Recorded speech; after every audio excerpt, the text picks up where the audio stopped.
Nesse vídeo eu quero conversar com você que infelizmente foi reprovado no exame psicológico de algum concurso público, apresentou um recurso administrativo, mas infelizmente a banca não voltou atrás e você acabou por ser reprovado. Nesse caso você está pensando se compensa ingressar com a ação judicial, como que funciona a ação judicial, se realmente você tem chance de ganhar ou não. Então nesse vídeo eu vou explicar tudo sobre esse assunto. O meu nome é Arnaldo, eu sou advogado especialista em ações envolvendo concursos públicos e sou sócio fundador do escritório Coelho Advogados Associados.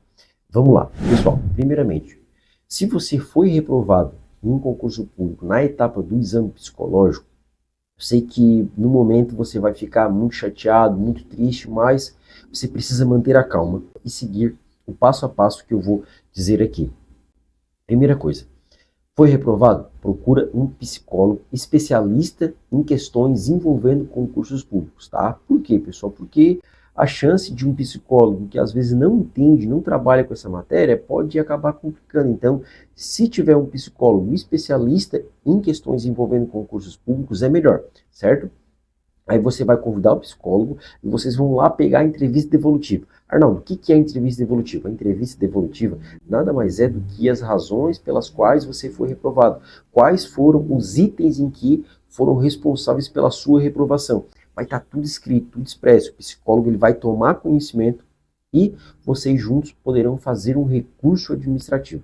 Caso, infelizmente, venha a dar errado, vocês precisam procurar um advogado, porque nesse momento o advogado ele vai pegar o resultado da banca, vai pegar o laudo do psicólogo, juntamente com o recurso administrativo, vai verificar se houve ou não ilegalidade, certo? Caso haja ilegalidade, flagrante ilegalidade, cabe sim ação judicial. Nesse caso, o advogado ele vai conseguir ingressar com ação judicial, certo?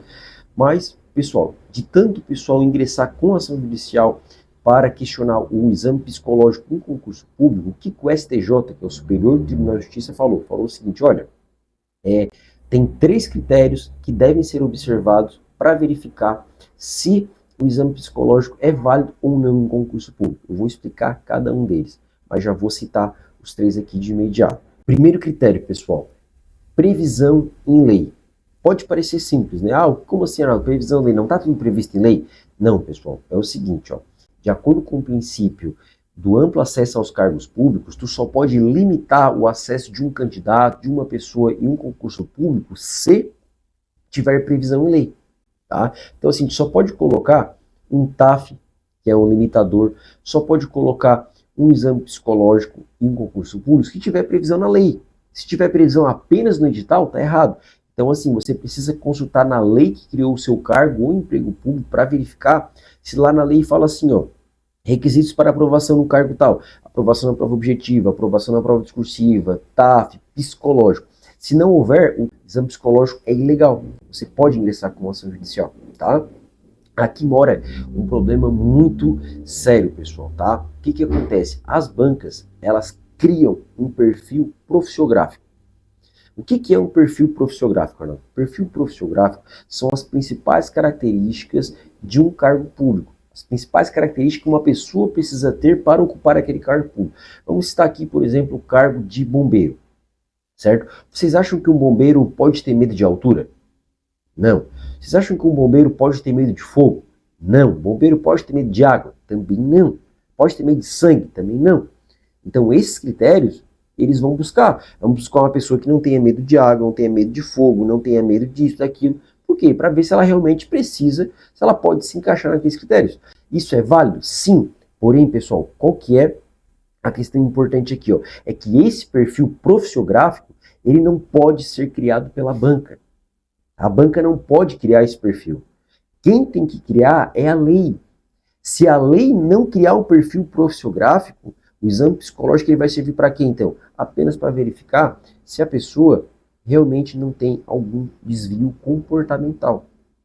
Mas não para analisar se ela se encaixa naquele perfil profissiográfico criado. Então aqui, pessoal, ocorrem muitas ilegalidades mesmo, porque as leis, em sua maioria, elas não fixam ali o perfil profissiográfico. Certo? Vamos lá então para o segundo critério, objetividade dos critérios. Lá no edital, pessoal, deve estar assim, ó, vai ter o exame psicológico, E no exame psicológico, a gente vai avaliar os seguintes critérios. Vai ter 1, 2, 3, 4, vai estar explicando, nesse critério aqui tem que ser um percentual alto. Nesse critério aqui tem que ser um percentual baixo. Por exemplo, coragem, tem que ser um percentual alto, tem bastante coragem. Medo, tem que ser um percentual baixo, tem que ter pouco medo disso, daquilo, entendeu? Tem que ser nesse sentido. Então, ele já tem que explicar no edital qual que é o perfil psicográfico, quais são os critérios, quais são os índices, tudo. Tudo isso para quê? Para que vocês consigam, né, saber o que vocês serão avaliados para um dia. É a mesma coisa na prova. A prova, como que foi, tem que ser critérios objetivos e tudo mais, certo? Aqui, pessoal, confesso que fica realmente até um pouco difícil de eu dizer isso aqui para vocês, explicar exatamente como que deve ser cobrado lá no concurso e tudo mais. Então, só por meio de uma análise bem específica mesmo é que a gente vai conseguir dizer se houve ou não houve ilegalidade nesse caso, certo? Por fim, tem a possibilidade de revisão do resultado obtido. Ou seja, quando eles apresentam o resultado do exame psicológico, pessoal, vocês têm o direito de apresentar um recurso administrativo. Se eles não permitirem recurso administrativo para rever o resultado, está errado. Se eles não entregarem uma motivação, como assim uma motivação? Eles têm que entregar a devolutiva e explicar a razão pela qual vocês foram reprovados, a fim de que vocês, observando o princípio do contraditório da ampla defesa, tenham amplo acesso a tudo e consigam manejar um recurso administrativo.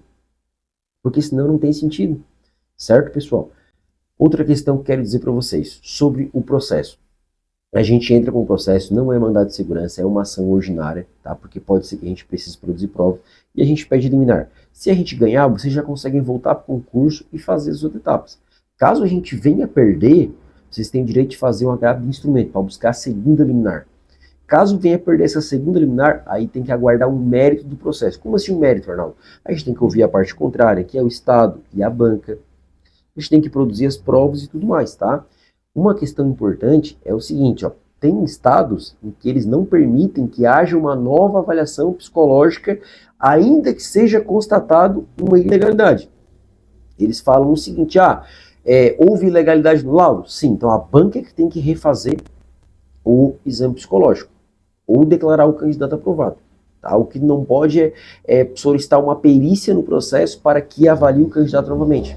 Só que tem estados em que eles permitem, se teve coisa errada no exame psicológico, o que tu pode fazer? Tu pode fazer sim um novo exame psicológico para avaliar se o candidato tem ou não tem, certo?